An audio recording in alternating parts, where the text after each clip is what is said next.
Special explore B. কিছু টাকা হেল্পের ক্ষেত্রে হিসাব করে করবেন। ভেবে দেখবেন প্রতি মাসে মাসে সে টাকা পোশাক ইত্যাদি হেল্প চাইতে আরম্ভ করবে। প্রতি মাসে বাজেটে তাকে সাহায্য করার মতো সামর্থ্য আপনার আছে নাকি ভেবে দেখবেন। আপনার মাসিক বাজেটে তাকে অন্তর্ভুক্ত করবেন নাকি ভেবে দেখবেন। কারণ কিছুদিন পর পর টাকা খুঁজে খুঁজে আপনার মন মানসিক অবস্থা খিটখিটে বদমেজাজি তৈরি করবে। তারা মনে শান্তি থাকবে না আপনার। তার অধিকার কতটুকু ভেবে দেখবেন। আর যদি আপনি 10,000 কোটি টাকার মালিক হয়ে থাকেন, মাসে অনেকজনকে টাকা হেল্প করতে হয়, তাহলে লিস্ট তৈরি করে মোবাইল নাম্বার, বিকাশ নাম্বার দিয়ে দোকানে পাঠিয়ে দিন তাদের টাকাগুলো দেওয়ার জন্য। টাকা সেন্ড করার পর লিস্ট বইটি ফেরত দিতে বলবেন। এর বাইরে কিছু হেল্প কতটুকু করবেন, হেল্প করতে হলে হিসাবে রাখবেন। নিজে বিরক্তিকর বুকে হেল্প করবেন না। যদি মনে হয় অন্য সকল দিকে এমনিতেই বিপদ আছে, পুরোপুরি সৎ চলবেন, মনস্থির করুন। দারিদ্রতাযুক্ত এই দেশে 200 টাকা দিয়ে নিজেকে ভালো লাগা আনন্দময় প্রতিটি দিন এক্সপ্লোর করে উপহার দিবেন। মনস্থির টার্গেট নিন। হেল্প জনগণের দারিদ্রতা দূর করার জন্য, গরিবি দূর করার রাস্তায় আপনার দান করার বাজেটের অর্ধেক টাকা দিবেন সিদ্ধান্ত নিন। যেমন ধরেন, এক ফার্ম থেকে বাজারে দ্রুত ওয়াশ ডিম পাঠানো কর্মসূচি চালুর জন্য তদবির বা প্রসেসিং বা গোছাগুছি করবেন। রূপমুক্ত হবে অনেক মানুষ এই বিষটা স্লো পয়জনিং এর মতো অনেক দিন পর রোগ হয়, তাদের রোগও হবে না, রোগ চিকিৎসার টাকা বেঁচে যাবে। স্টিলের নেট ভিমবার দিয়ে ঘষে ডেটল দিয়ে পরিষ্কার করে বাজারে ও মুদির দোকানে ও রেস্তোরাঁতে ফার্ম থেকে ডিম দ্রুত করা বাজারে পাঠায় মতো আইন ধরাধরি চালু করবেন। প্রয়োজনে ডিমের দাম একটাতে 1 টাকা করে বাড়িয়ে দেওয়া হোক, ব্যবস্থা গ্রহণ সরকার চালু করার তদবির করুন। 2000 সালের যেটা বাজারে 10 টাকা দাম ছিল, বর্তমানে সারের কীটনাশকের ব্যবহার করতে হয়েছে, তাই সেটা 20 টাকা হওয়ার কথা, কিন্তু 50 টাকা কেন হয়েছে? উৎপাদন আহরণ কমিয়ে দিছে কেন? উৎপাদন তো বাড়ানোর কথা। উল্টা এই বিষয়ে গোথাগুথি করা। পানের জর্দা, সিগারেট যেটাই হোক, বেহিসাবি উৎপাদন কমানো যাবে না। যাচাই বাছাই তদন্ত খোঁজখবর নিয়ে জেনে দেখুন, কত বড় দল জর্দা, সিগারেট ইত্যাদি খায়, তখন বিদেশ থেকে চোরাচালানের জর্দা খাবে। জর্দা খাওয়ার জন্য একজন শ্রমিক তার পরিবারের শিশুদের মাসে 5 দিন উপোস ভাত না খেয়ে থাকতে হবে। এই কষ্ট মনের দাগা আপনি দিচ্ছেন নাকি যাচাই বাছাই চিন্তা করে দেখুন। উৎপাদন কমিয়ে বা দাম বাড়িয়ে বিরত হন, তাই ওইসব খাওয়ার জন্য পরিবারের হাল ধরেছিল। মানুষটা ওইসব সহজে পাওয়া যায় যে দেশে, সেখানে পালিয়ে যাবে। দেশ ছেড়ে অসহায় পরিবারের খোঁজখবর রাখবে না অনেকেই। এইসবের জন্য আপনি দায়ী। দেখুন, দেশেও উৎপাদন চাষ না হলে বিদেশে টাকা চলে যাচ্ছে মোটা দাগে। ভরণ পোষণের পারিবারিক বাজেট, আর্থিক টাকা জমিয়ে সচ্ছলতা ও ধনী হওয়ার বাজেটে আঘাত আসতেছে নাকি যাচাই করুন। হতে পারে আপনি দায়ী। আপনি যতই চেষ্টা করুন বিশ্বে পলিথিন উৎপাদন বন্ধ করার সামর্থ্য হ্যাডাম আপনাদের হবে না ভবিষ্যৎ কোনো কালেই ওইরকম জরুরি জিনিস তাই আজে বাজে চেষ্টা বিরত হন, উৎপাদন বাড়ান। দেশেই যা হবার হবে।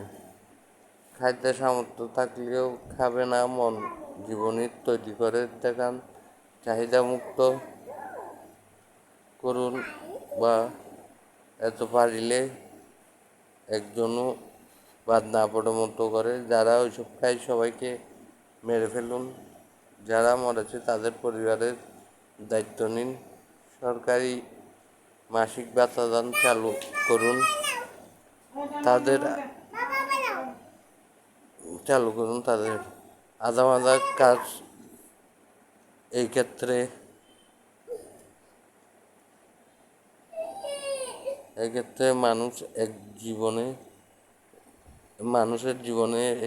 মানুষের জীবনে দারিদ্রতা আনতেছে। ধনী মানুষ গরিব মধ্যবিত্ত হয়ে যাচ্ছে, তাই গরিবদের সাহায্য সহযোগিতা করার দল কমে যাচ্ছে। যেই নেশাই হোক, দেশে উৎপাদন বাড়িয়ে দৈনিক 20 টাকার ভিতর সব নেশা করা শেষ। এত পরিমাণ চাষ বাড়িয়ে দিন।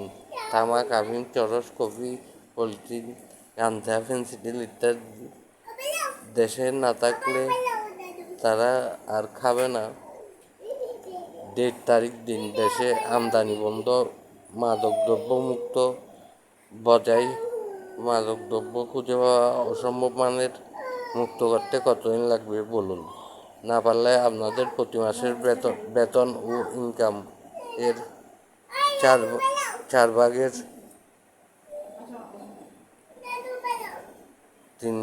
আমাদের দপ্তরে দিয়ে দিতে হবে। চুক্তি করুন। এত ভারী চুক্তি দরকার নেই, তবে খেয়াল করে প্রতিশ্রুতি দিন। সঠিক মুডে বা চারশো হোক, মাতলামি করে না পরিমাণ খাওয়ার পারমিট দেওয়া হোক। বিষয় সরকারকে গুতাগুতি তদবির এসব বন্ধ করে উল্টা দেশের ক্ষতি হচ্ছে নাকি কে জানে। 3, দামও বেড়েছে, রোজগারও সেই মানের বাড়লে হবে না। দাম অনুযায়ী রোজগার সবার একটু বেশি মানের বাড়তে হবে। অনেকের রোজগার বেড়েছে, অনেকের রোজগার বাড়েনি। ঘটেছে নাকি খোঁজ নিন। তা ঘটলে যাদের রোজগার, পকেট খরচ বাড়েনি তাদের জন্য কিছু করুন। 4, সার লেগেছে তাই দাম বেড়েছে, কিন্তু 10 টাকা থেকে 20 টাকা হওয়ার কথা 50 টাকা কেন হয়েছে? 20 টাকায় ফিরিয়ে আনুন। আর জিনিস মালামালের দাম না বাড়িয়ে উৎপাদন বাড়িয়ে দিন, দেখবেন তখন রোজগার বেড়েছে, দ্রব্যের দাম কমেছে বা যথাযথ মানের দাম হয়েছে। যার কাছে সব উন্নত মানের খাদ্য, বস্ত্র, বাসস্থান, শিক্ষা, চিকিৎসা ইত্যাদি মালামাল প্রতিজনের জন্য কোটি বছরের পরিমাণ স্টক আছে, সে চাইলেই গাছের পাতাকেও টাকা হিসাবে চলাতে পারে। 5, কাউকে হেল্প না করার বিদায় সুন্দরভাবে দিন। বলবেন, আপনি যাচাই করে দেখুন, আমার বাজেটে দেওয়ার মতো নাই। বেশি জরুরি হলে আপনার বলতে হবে না, আমি নিজেই খোঁজ নিয়ে পৌঁছে যেতে চেষ্টা করব আমার সামর্থ্য থাকলে। সালাম দোয়া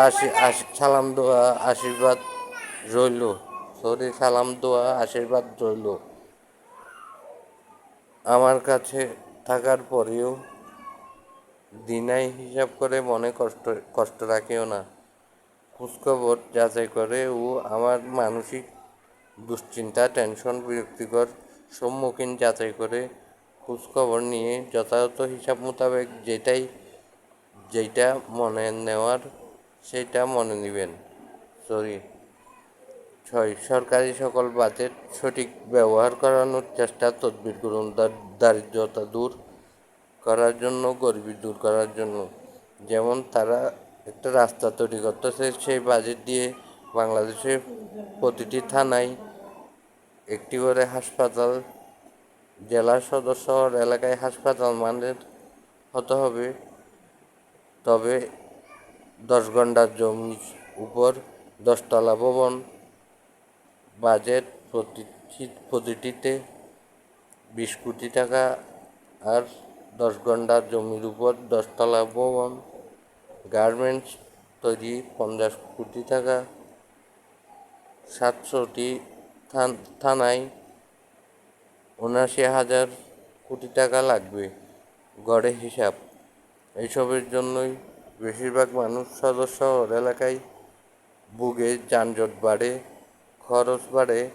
তারা তখন হেঁটে চলে যেতে পারবে বা 20 মিনিট সিএনজি ও টমটমের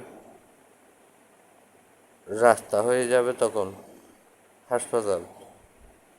হাসপাতাল পরিচালনা কমিটি ডোনেশন দাতা হবে সেই থানার ধনী মানুষদের বড় দল মিলে, বিশেষ করে কারণ যথাযথ সেবা বজায় রাখার জন্য। এটা ছাড়া উপায় নাই।